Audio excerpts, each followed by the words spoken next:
February 1st, 1999, eBay's founder Pierre Omidyar gets an email from his assistant. It's marked urgent. He opens it and finds a link. He starts clicking through the website. At first, he's not sure what he's looking at. The branding is similar to eBay's, but everything is in German. He clicks an image of a camera and nearly falls out of his chair. There's an auction price, product description, and seller review ratings. Pierre clicks back to the homepage. Automotive, books, electronics, but then right next to that, roller skates, train sets, soccer ball. It's exactly like eBay. Pierre sounds the alarm, and on May 21st, he flies to Berlin to discuss a buyout. It would give eBay instant access to the German market.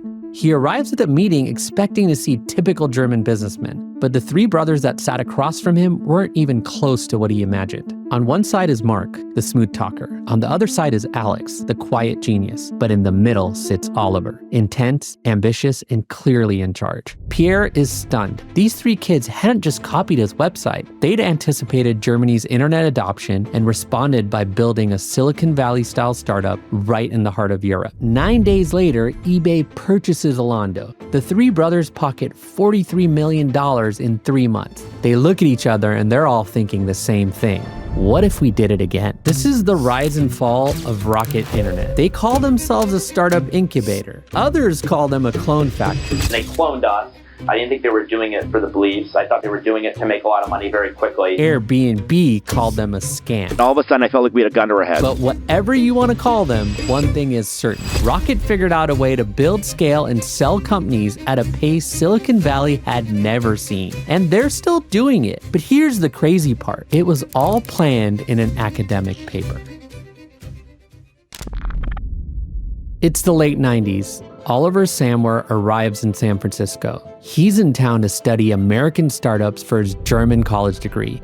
He's booked dozens of interviews with the best minds in Silicon Valley, founders, VCs, lawyers, and even professors. He wants to find out what makes American startups so special, how they grow so fast, and how they transition into these multinational companies. He wants the formula for himself. In 1998, Oliver publishes his thesis, and it's ahead of its time. He argues that founders should target markets with no competition. He says that execution matters more than ideation. He even notes that the most successful companies go out and talk to customers. His thesis even predicts a few things that won't happen for decades. He talks about remote work before Zoom, angel investing before YC, and aggressive expansion before blitz scaling. But buried deep inside Oliver's thesis is something else. The blueprint for a billion-dollar business model. How to take an American startup idea and export it to the world. And for more than 20 years, Oliver follows pretty much every single principle in this thesis, except for one. So, how did they go from copying eBay to copying startups at scale? In 2007, the Samwer brothers started Rocket Internet. They called it a startup incubator, but in reality, it was a factory that ingested American startup ideas and spat out European clones. Let's break down how their machine worked. First, they scanned Silicon Valley for startups experiencing rapid growth. They probably looked at key metrics, tracking funding rounds, growth rates, and emerging market trends. Next, they matched ideas to markets. They looked for regions with minimal competition where they could make a copycat work. Then they had to find founders, but Rocket knew just where to look. They targeted insecure overperformers. Usually these were fresh business grads with 2 years at McKinsey, people smart enough to execute and hungry enough to work 100 hours a week. Rocket's pitch was simple: come be a CEO. But there was a catch. Rocket usually kept 80 to 90% ownership. After that, they spent to win. Rocket-backed clones would market aggressively.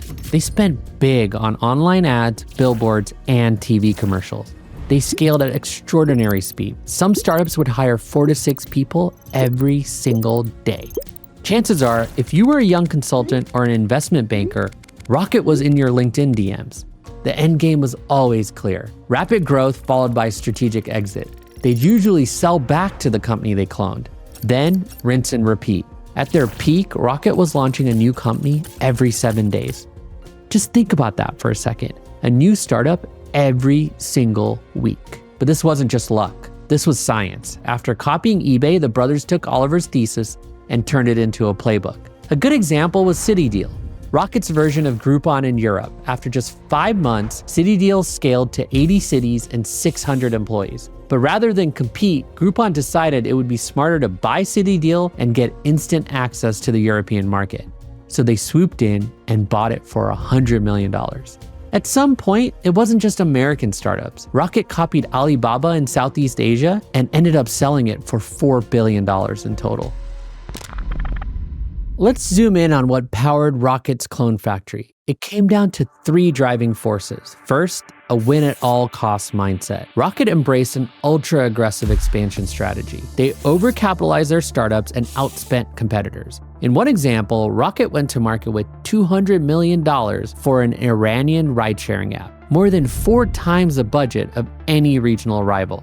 Their commitment to winning also meant skirting local laws. One of their Malaysian-based startups was allegedly targeted by immigration raids because some of their hires didn't have proper visas. And instead of filing the correct documentation, they took a more rogue approach. They installed cameras outside the building so people could hide if cops showed up. And if they really wanted to win a category in a new market, they backed 2 competing companies and let them fight it out. That's exactly what happened with Take It Easy and Delivery Hero in Europe. The second driving force was aggressive marketing.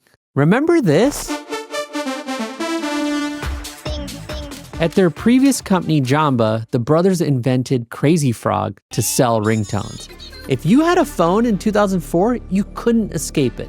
That annoying sound was everywhere. On YouTube, that song has nearly 5 billion views. But here's what you didn't know. Oliver created this character to drive you crazy. And by creating a viral ringtone on a subscription model that was hard to cancel, Crazy Frog made them $400 million in just 1 year.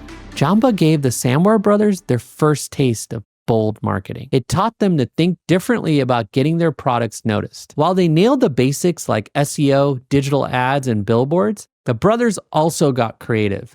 A good example is Zalando, their European clone of Zappos. They traded equity in the company for primetime ad spots on a German TV network. Those commercials helped Zalando become an overnight sensation. The third driving force was brutal expectations on their founders. Some companies were required to grow 20% month over month with mandatory metrics reports every week. But missing these targets wasn't just a setback. It usually came with the threat of being merged, sold, or shut down. And because Rocket typically controlled over 80% of each company, they could make these changes quickly and quietly. Rocket's playbook was ruthless, and for a while, it was extraordinarily effective. But one of Rocket's companies made them rethink their playbook, Wimdu, their German clone of Airbnb. By early 2011, Wimdu had hired 400 people and spread across Europe. The Samware brothers knew how important Europe was to Airbnb's American customers. So they invited Brian Chesky, the founder of Airbnb, to discuss a potential buyout. Feeling the pressure, Brian agreed to meet.